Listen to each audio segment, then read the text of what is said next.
Grabe, ngayon lang ako nakarinig ng buong katotohanang speech mula sa isang politiko. Tagos sa puso at ramdam mo ang bawat salita na totoong sinasabi ng isang nagmamalasakit sa taong bayan.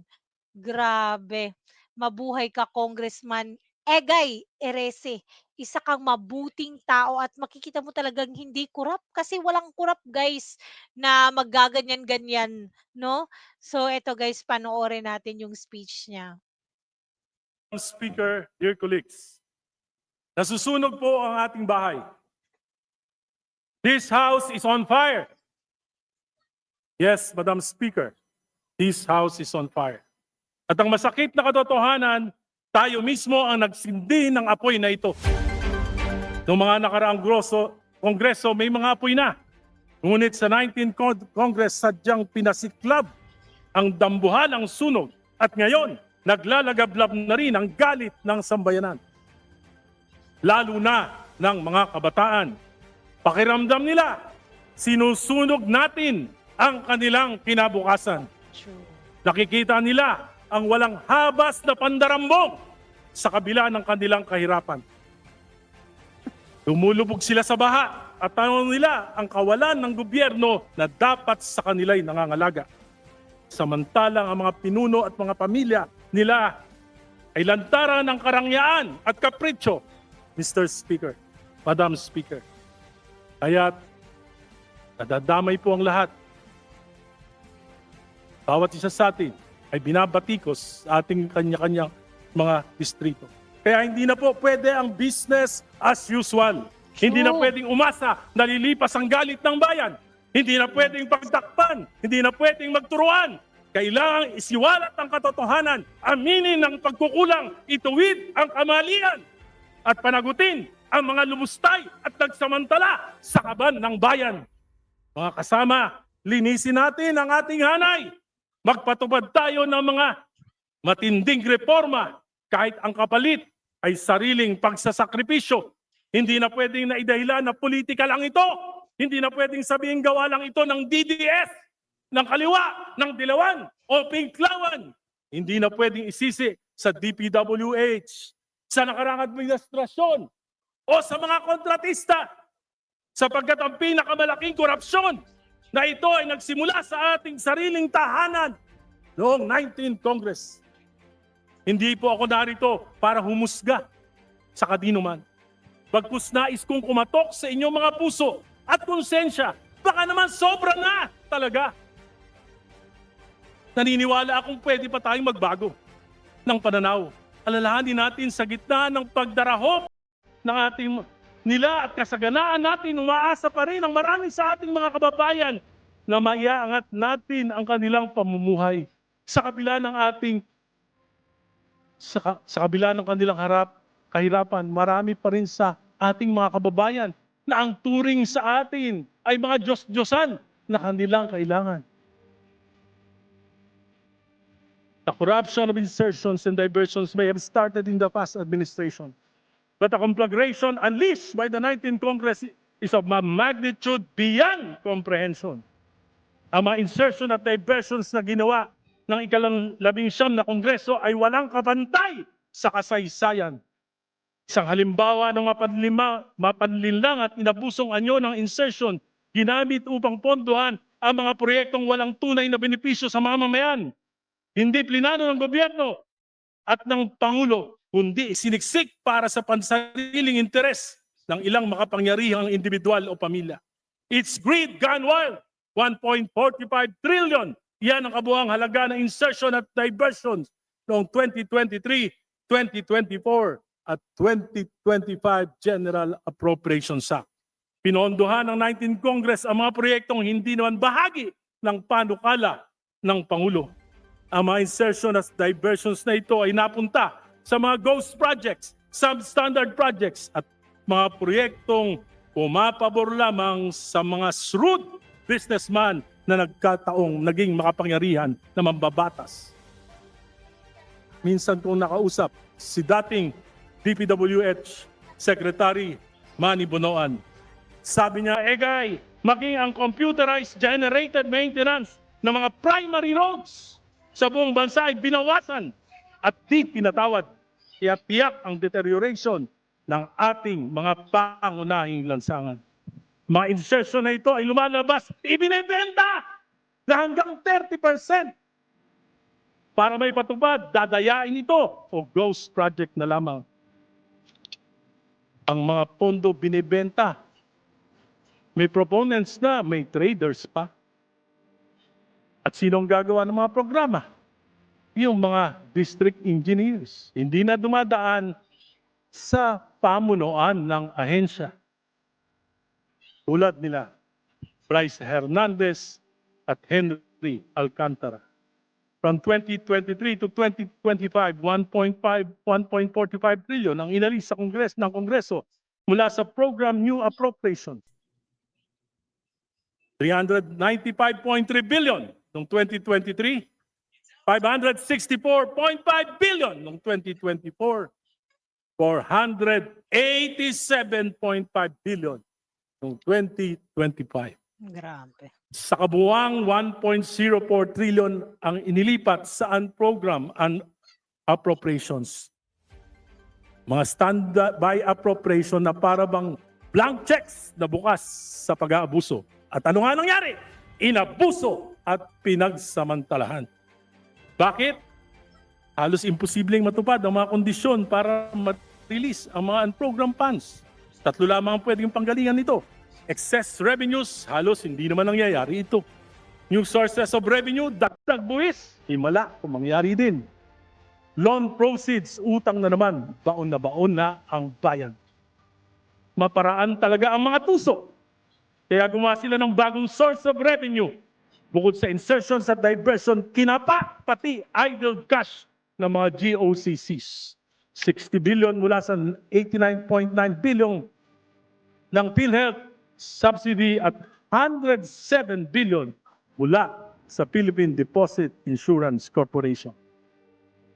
Pero dahil sa public outcry, hindi na natanggal ang PhilHealth subsidy noong 2025 GAA at inuutos na ng Pangulo na ibalik ang 60 billion na ibinawas noong 2024 at ito ay kukunin sa 2026 GAA. Insertions, diversions, amendments are not inherently bad if justified. Dapat, exception lamang yung insertions. Pero naging patakaran, ang ginawa ng 19th Congress, hindi po ito exception, ito yung rule. Kung saan namin gusto mapupunta, doon mapupunta ang pondo, ang salita ng 19th Congress. Saan nga ba kinuha ang 1.45 trillion? Alam natin ang ilan ang pinanggalingan. Alam natin ang pinuntahan. Pero hindi lahat. At hanggang ngayon, nanguhula pa rin tayo. Subang malaki ang pananagutan ng 19th Congress upang makapag-divert ng malalaking pondo, tinanggalan ng appropriation sa mga flagship projects na ibang ahensya, foreign assisted at utang pa sa mga dayuhan. Bunga dito, naantala ang maraming proyekto. Dumagdag ang gastos na ipapasa kay Juan de la Cruz. Ayon sa DOTR, sa 2 proyekto pa lamang, Metro Subway at PNR Elevated Rail, may tig-4 na taonang delay from 2028 na dapat matapos, magiging 2032. Tinatayang higit 200 bilyon ang karagdagang gastos dahil sa inflation, dollar fluctuation, commitment fees, interest, at pagtaas ng labor and materials. Kung hindi ito pinakailaman, magkakasabway sana at magkakaroon na tayo ng PNR Elevated Rail Correct. bago dumating ang taong 2028. Ngayon, True. 2032 na ang tansyang pagtapos.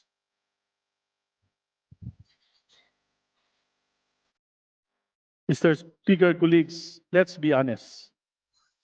The 19th Congress practically stole the President's budget. At hindi ko maisip kung paano nangyari na 3 sunod-sunod na taon under the noses of the DBCC. Sa mga susunod na araw, linggo, buwan, mas marami pang baho at kasuklam na pangyayari ang lalabas. Mas malalim, mas matindi. Kahit itigil ang mga investigasyon, bayan na mismo ang maglalantad ng katotohanan. Kaya hindi na pwede ang business as usual. Mga kasama, kung inaakala nating huhupa ang galit ng bayan, kung iniisip natin na malilimutan din ito ng sadyang makakaliputing mga Pilipino, nagkakamali tayo. Sapagkat gising na gising ang mga kabataan at natitiyak ko na ang mga substandard at ghost projects na naibunyag na ay tip of the iceberg pa lamang. Marami pang nakatago at sa pagpapatuloy ng mga investigasyon, marami pang mas malalim at nakakasukang mailalantad. Bilang mga halal na kinatawan sa atin, dapat manggaling ang pagtatama at pagbabago. Kailangan natin ng reformang magpapahupa sa galit at kawalan ng tiwala. Kailangan palisin natin ang tingin nila sa atin na tayo ay mga buhaya at buitre. Hindi lang sakim sa salapi, kundi pati sa kapangyarihan. Kung mananalamin lamang tayo at magbubulay-bulay, makikita natin sa kabila ng ating tikas sa ating mga posters noong nakaraang halalan ay may balot ng kadiliman na kumukulog sa ating mga larawan ngayon. Huwag na nating hintayin na ang mamamayan mismo ang mag-aklas o ang kasundaluhan ang gumawa ng mga bagay na yayanig sa ating demokrating kung pamumuhay. Kailangan natin ng reformang magpapahupa ito. Bold reforms must emanate from this house. I therefore, with all humility and with nothing in my heart and mind but to help restore faith in our institution through meaningful reforms. Though painful to most of us, I offer this call. Ngayon pa lamang, humihingi na ako ng kapatawaran sa inyo sa mga masasaktan ko. Sana hindi kayo magtanim ng galit. This is for our institution. This is for our country. This is for our people. This is for our future. Minumungkahi ko po na magpasa tayo sa lalong madaling panahon ng isang batas na magpapalakas sa Independent Commission for Infrastructure, ICI, na itinatag ng ating Pangulo. Nakausap po ako isang miyembro ng ICI. Siya po ay nawawala na ng pag-asa. Kung siya po ay magre-resign dahil sa kakulangan ng kanilang ng poder, lalo pong mawawala na ng tiwala ang ating mamamayan. Sabi niya po, that without contempt powers, we might as well just task the NBI and the Ombudsman to do the investigation. Hinihingi natin sa ating Pangulo na i-certify ito at kung kinakailangan natin mag-special session, gawin po natin ito. True. For the House Committee on Appropriations to submit all the documents relating to the 2023, 2024, and 2025 GAA to the ICC and make it ICI. open for public scrutiny. Huwag na nating ICC pahirapan ang ICC. To ICI. immediately enact laws that will provide meaningful political reforms like the Anti-Political Dynasty Enabling Law. Sumumpa tayong lahat mula kay Pangulong BBM, BP Sara, mga senador, at tayong mga congressman that we will abide and uphold the Constitution. Supalit patuloy nating nilalabag ang Article 2, Section 26 ng ating saligang batas. Isinasantabi natin ang tungkulin at responsibilidad na magpasa ng enabling law na inutos sa atin ng saligang batas sapagkat ito ay laban sa ating interes. We chose to only cherry-pick the provisions of the Constitution that favor us. Dahil 70% ng kapulungang ito ay mga dynasties. Mga dynasties na pinatatag ng pork barrel, dynasties na pinatatag ng dolouts, dynasties na pinatagtag ng patronage, dynasties na pinatagtag ng insertions, papaluba ng korupsyon, at sumasaintabi sa mabuting pamamahala. Sa aking panukala na isinumite dito sa Kongreso, Mr. Speaker, 2 miyembro kada pamilya, pagbigyan na natin. Lampas doon, sobra na, tama na. Mga kasama, tigilan na natin ang palusot. Kailangan ko ng proyekto sa aking distrito.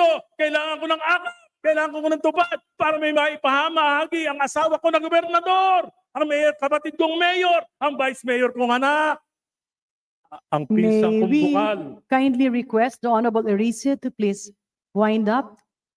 At pati aso ko, tatakbo na rin. Panira Kapitan. talaga tong si Sapagkat kami lang ang ano, kailangan ng Karin bayan. Our family is God's gift to our people. This is not democracy. This is dynastic monarchy in the sky. Mr. Speaker, sabi ni Albert Einstein, the world is being destroyed by greed, stupidity, and fear. Kaya ngayon, tanong ko, papayag ba tayo na sunugin ang kasakiman ng kongresong ito at ang bansang ito?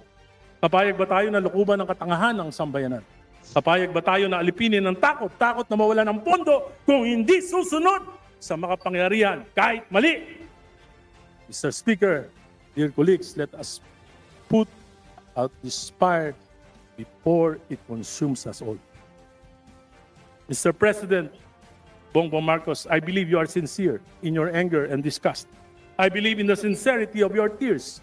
But this ain't enough. Bold action would require a will to implement painful political reforms. Isa rito, sundin ang konstitusyon, isama sa legislative agenda ang anti-political dynasty bill kahit lang ito sa interes ng iyong pamilya. Mr. President, put your best foot forward. Ang pinakamainam na pamana ay sakripisyong pansariling interes para sa makasaysayang reforma na hindi nagawa ng pinakademokratikong Pangulo. To Vice President Sara Duterte, lumalaban ba kayo para sa political supremacy ng inyong pamilya o para sa ikabubuti ng bayan? Naniniwala akong politically motivated ang impeachment. Pinangalagaan kayo ng konstitusyon. Suklian nyo naman!